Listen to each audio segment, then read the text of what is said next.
We're going to go next to Marshall Space Flight Center in Huntsville, Alabama, where Lori Meggs is standing by live to tell us about a veggies experiment in space. Lori? Well, it's vital for astronauts to learn how and be able to grow their own vegetables as we further explore the solar system. But what would it take to grow a garden in space? Sounds easy, but is it?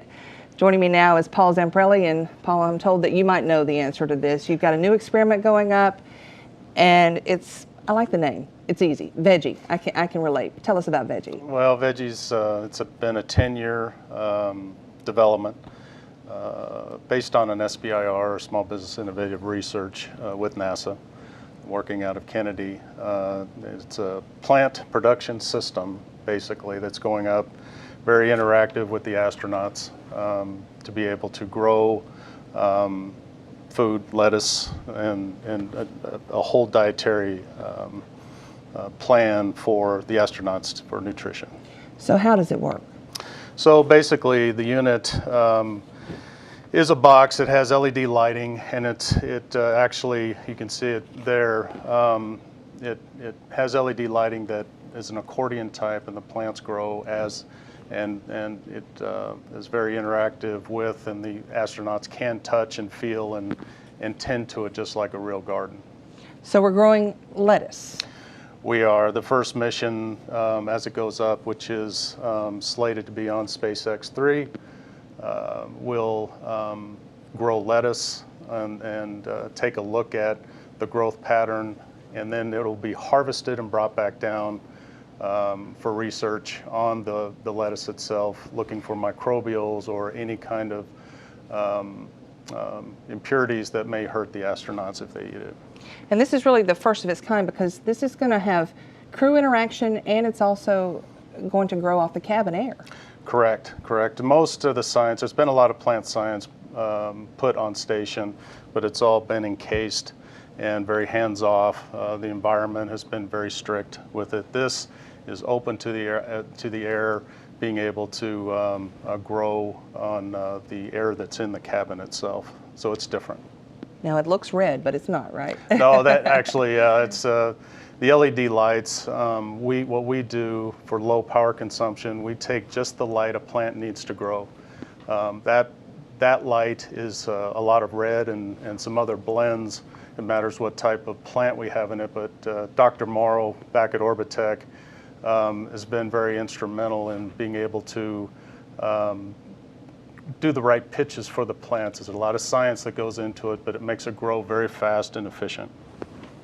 So what is the science mission here? We're going to grow it, harvest it, then they won't eat it, right? Correct. No, it has to be flown back down and then analyzed. And then once that is approved, then they can start growing and eating it as a supplement for what they're doing on station. And you have a unit here, I do. Right? This actually is what we call a pillow, and it has a spigot to inject the water into it. It's a manual injection, and this goes inside of the plant unit, and then the plant just starts growing out of here, and it follows the track of the light, just like normal plants do. The challenges that we have with zero-G is to keep everything encased, all the soil, the nutrients, the seeds. We can't have everything flowing around because it is open to the cabin, and we don't want any of the impurities or any of the call it dirt to get out, and it grows very cleanly. And this material is a Kevlar material, and we're very happy, and this was co-produced or co-developed with NASA and Orbitech. And growing a garden is just not good for the return there, but it's also good for mental health, right? Absolutely. There's been a lot of science done, and we work with the University of Wisconsin in this as well. And the environment of a plant or plants have been shown to create a stimulus inside of the human being that is all goodness and wholesome. And especially on long duration space and some of the terrestrial applications too, for here on Earth, it's very good for the brain. And why did you want to grow plants in space? What brought the interest about to your company? And well, how did you get involved with NASA? Our owners, Dr. Eric Rice and Ron Teeter and Tom Crabb, They have a vision, and their vision is for humankind out in space, not only habitating the moon and Mars, but long duration space. And plants play a big part in that. And of course, with Wisconsin and that influence on growing and farming and everything like that, it was just a natural in this area to be able to do that.